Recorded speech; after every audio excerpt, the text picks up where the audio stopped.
everybody, and welcome to Pushing the Envelope Farm, where today we're going to be talking about composting. Composting is a way of taking some vegetable scraps and other things that come out of your kitchen and making quality soil. Now, this is something that's easy to do and it's important to do. We're able to take what can be somewhat an icky thing, like the food we didn't want to eat, and be able to grow and give plants exactly what they need so that they can continue growing and be healthy. Just like we need a varied diet, plants need a varied diet too. And we give them that in the form of compost. So we're going to look at two different ways of making compost today. One of them we're going to do together and start ourselves with these bins and some critters. We're going to make our own little worm farm. But before I get into the hands-on of that, I want to show you how we're actually making compost in general. What goes into compost? So I've got just outside the door a compost I use for my house. And on the farm here, we have a big farm and we have a big compost pile, and people come drop off stuff that they don't need at their house anymore. And we turn it into soil and we use that compost on our organic farm. So in organic gardening, compost is one of the most important things, and it's really healthy for plants. In a single teaspoon of healthy soil, we can have up to 1 billion individuals of bacteria and other animals that are living in there. If you go outside and collect it, and that can be 10,000 different species. So soil is this living, breathing thing that grows and has its own life and ecosystem. So we're trying to make it a really rich ecosystem by giving plants and giving the soil what they need to perpetuate itself. So let me jump in, and I'm going to show you what composting is about in general. And then we're going to do this hands-on project, and we're going to meet the worms. All right? So let me share my screen. And I will show you a little bit about composting. Okay. There we go. So we're this 14-acre farm outside of Chicago, and we do all sorts of things. We have bees and beehives where the bees collect nectar from the flowers and trees to make honey. And we have different people that grow vegetables for themselves and their community. And we also do some educational programming.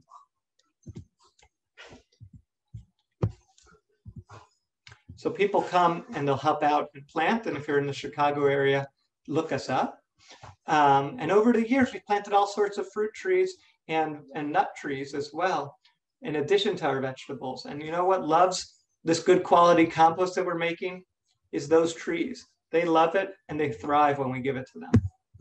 So we're going to turn this stuff, which, you know, I see in there a tea bag. What else do you see in there? Orange peel, part of a banana. The worms really like banana peels. But all different kinds of stuff. Even if we're throwing this outside, we don't want to eat this stuff because it's the stuff we don't eat from when we make food. But this stuff is the perfect kinds of stuff to turn into compost. So we're turning into that, and you can see a couple worms right there. So here at our farm, like I said, this is in the fall, after Thanksgiving, people bring their pumpkins to us from all around Chicago, and we turn those back into black, rich soil that makes the plants grow, and sometimes a seed survives in the compost, and we'll have squash plants that grow out of the compost as well. So that's at the fall. One reason that we like to compost here at the farm is because it helps take the compost, the food that would go, sometimes some people put this in the garbage, and it takes it out of the landfill, and we put it in our own compost. When you put it in a landfill, what happens is it doesn't decompose right, and it produces a lot of greenhouse gases, and that can make methane and other carbon dioxide contribute to that. But when we do it on a home scale, and we just bring this over and make it in a compost, it actually does the opposite. It helps retain the carbon and it helps us fix global warming, and it gives us something else, which is a quality soil that we can build and plants can thrive on. So if we were to take 10,000 tons, that's a lot, of food waste and put it into compost.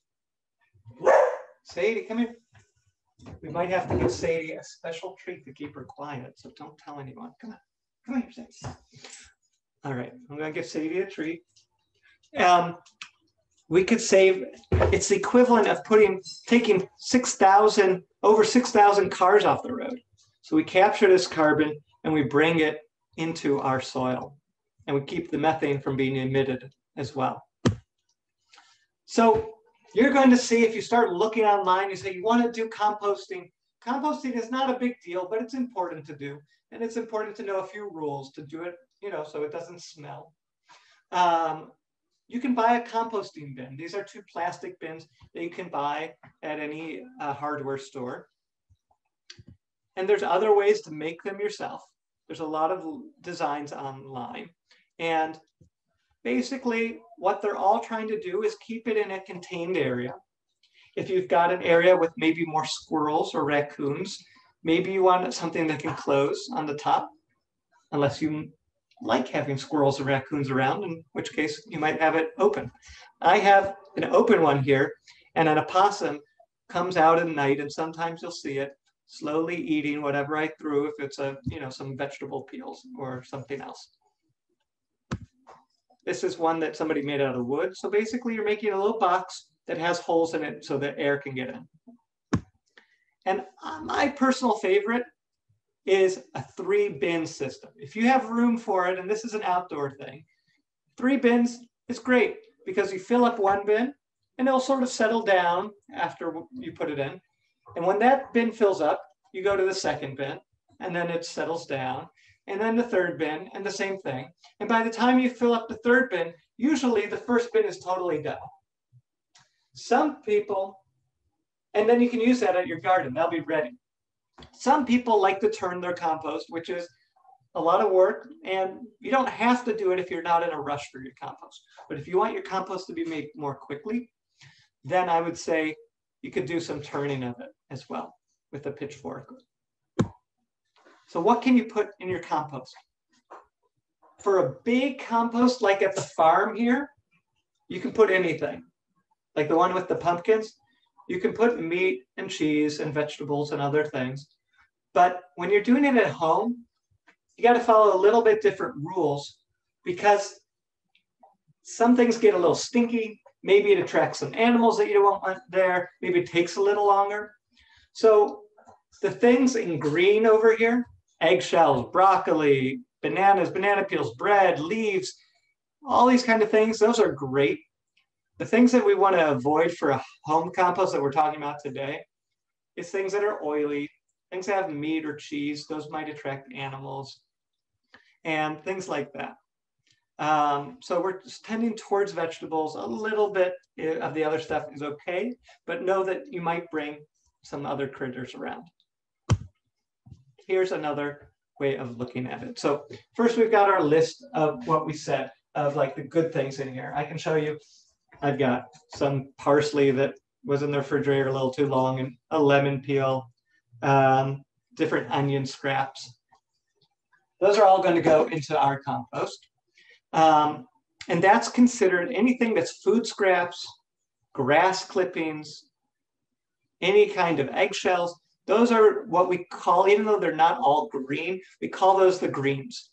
The greens are things that have lots of nutrients for the bacteria and other organisms to eat.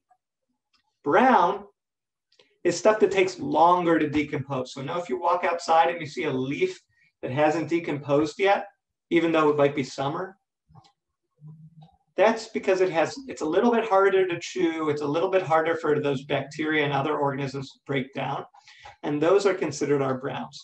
So whenever we're making a compost pile, we're mixing these 2 categories. We're mixing a little bit of green and maybe and more browns. So anything on this brown list is good to add. And that's what covers it. That's what keeps it from getting too stinky. That is about what we want to add. And generally, we add maybe one bowl of the green category, food scraps and stuff like that, and 2 to 3 times as much of the other category to cover it. So these are other things that you might put in the green pile. So tea bags, coffee grounds, if your parents drink coffee or grandparents drink coffee, grass clippings, plants from the garden, and fruit and vegetable scraps.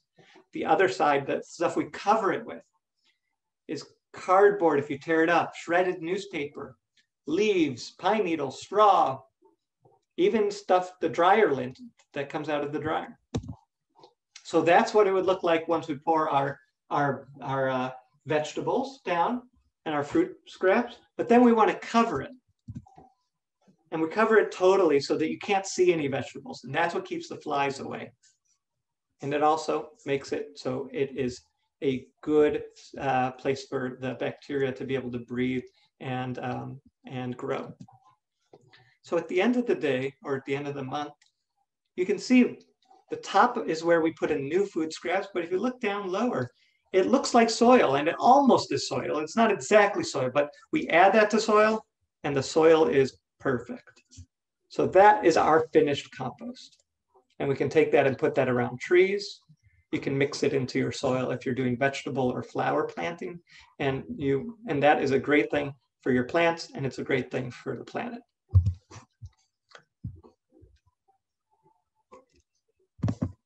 So now we're going to talk about worm composting. So I bought some worms, and I gave you some places that you can buy worms online. I bought a 1/4 pound. It seemed like it was like basically 1 pint, a little Tupperware worth, and they came in the mail, and I made sure to get home when they came because I didn't want them to get too hot outside and get into trouble. And I got them last week, so I moved them into this little container. There, you can see here, if you can read that, it says that they're visitors, and they're just visitors for a few days in this container, but we're going to give them a bigger home today. So when we're doing worm composting, we're going to do it in these Tupperware containers, and you need 2 of the same size. The bigger, the better. This is the size that fit on my shelf in the laundry room, but you can do it whatever size you can get is fine. And this is what we're going to add our food scraps to. This is what we're going to add our worms to. So basically, what you'll need is the worms have to breathe. Just like us, worms have to breathe. And we have 2 different drill bits. We need to make some holes for them. We're going to make small holes. We're using a 3/32 bit right now. It doesn't matter so much. We're going to do small holes. Let me make some room for them.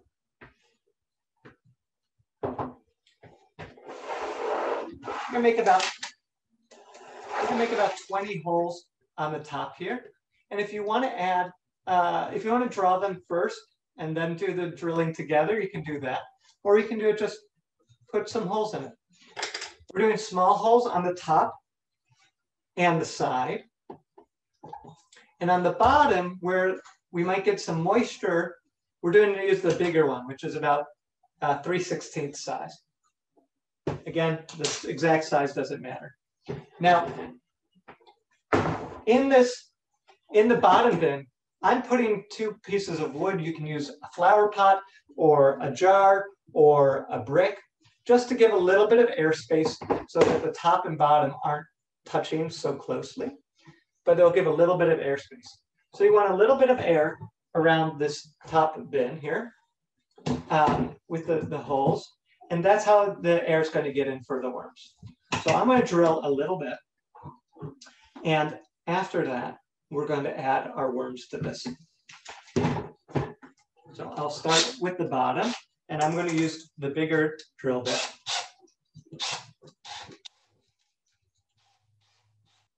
And if you haven't used a drill before, or even if you have, sometimes it's good to have a parent's supervision or grandparent, an adult supervision. So I'm just going to drill a few holes here.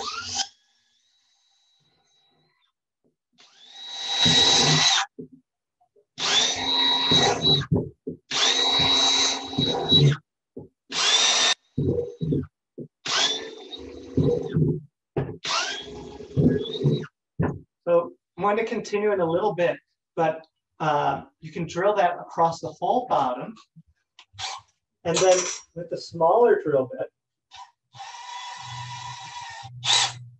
we're going to use that on the side.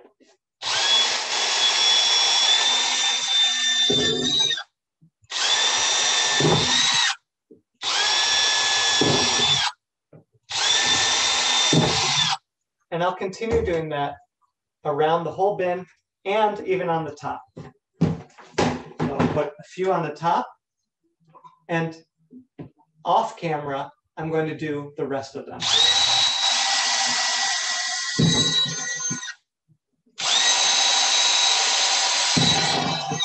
Okay. So now, I'm not sure if you'll be able to see, but you can see those top holes, right? Those are the holes for the drainage. And then the holes on the side are the little holes, little holes. I don't know if they'll come out here, but those are the holes for the side for them to breathe. So I'm going to do that all over again. And then I've got my bottom with the 2 pieces of wood. This will go inside. And then you got to give the worms something to live in, something like the brown that we were talking about in composting. Now you can use, I brought a few different things that we can shred up. You can shred up newspaper. You don't want something with a ton of ink. One color is okay, but nothing like a glossy magazine. So we can tear this apart and tear it into strips. So we can add this kind of stuff. You can do that. You can do that with newspaper, with printer paper, as long as it's not colored ink. You can add that as well. And you can also do other kinds of things to add to it. I have here something called peat moss. You could use some of this, some coconut coir, which is a different thing that's sort of like peat moss, or you could use a little bit of garden soil to get you started. So I'm going to add this in.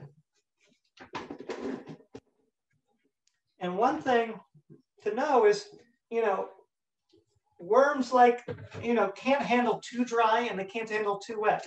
So this, because it came out of the bag in the garage here, is really, really dry. So I'm actually going to add a little bit of water to this, and I'm going to add it till it feels moist, but I can't squeeze out water. You don't want to squeeze out water here. So I mix in a little bit of water, and I'm going to even put some more in here.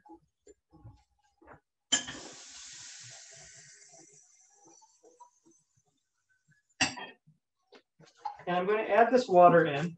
And the idea is that you want your worms to have a nice humid environment. If you think of the area that you've seen worms out in the garden, usually it's not super dry, and you don't want it to be super dry for them as well. Now the food you're going to add has some water and moisture in it, so you don't need to add a ton. It's just so that they don't dry out because their skin is very thin and sensitive. So I've added some water, and I'm going to wash off my hand. And then I want to show you some of the worms. There's lots of kinds of worms in the world. And the kind that we're going to add to our indoor composting, our worm farm, are called red wigglers. And they're called that because they're small and they're red and they wiggle a lot and they like living in the same temperatures that we do. Like inside our houses, it's the right temperature, and they eat a lot. So if you have a composting bin, you can start it out, and as much food as you give them, they'll basically take care of it. You don't want to add so much at the beginning. You have to be a little careful when you start this out because maybe there's not enough worms in the bin, but you can add the food scraps, and you might find that if they're not able to eat it all in one bin, maybe you might need 2 bins, and maybe if this is too much, You might have to go outside and do another compost or find somebody that's a community farm that's composting as well. But to get some composting done, you can do some composting in this, and you can add a little bit every week and check out what they're eating. I can tell you in this, I gave them, I don't know if you can see, a little banana peel here, some carrot scraps. I gave them pieces of watermelon rind, and they ate every little bit of it except for the paper on the very, very outside, which I found to be amazing. So this is, let me pull out. Ooh, they're squirmy. These are some of our red wigglers, as they call them. And they're eating on the top of here, as the food is towards the top. So these are the little worms. I can feel them moving a little bit in my hand. And these guys eat, again, a lot of food, and they turn it into soil really quickly. Something that I found interesting that I didn't know for a long time is worms do bring, they eat a lot and they move the food into the soil really quickly. But worms, if you live in the East Coast or the Midwest, most of the worms come from different places. They were brought with people from who came here from Europe or Asia, and they were brought to the gardens and even the wildlands. That if you're in any place north of Georgia, about that level of the country, the worms were brought there, and they're actually not part of the native ecosystem. They're okay, but they do different stuff than would to recycle nutrients than would be there otherwise. What happened was, if you remember, I don't remember, I wasn't alive then, but there used to be big glaciers covering a lot of America. And those glaciers crushed everything in its path, trees and anything else. And when the glaciers melted and retreated thousands of years ago, the worms weren't so fast to wiggle their way back. So the furthest worms that are native are in Georgia. So anyways, I'm going to take a little bit of, and I'll do the rest in a few minutes, but I'm going to take a little bit of these red wigglers and a little bit of their food, and I'm going to add them into their new home here. So I'm going to add them over. And in a few minutes, I'll dump the rest of it.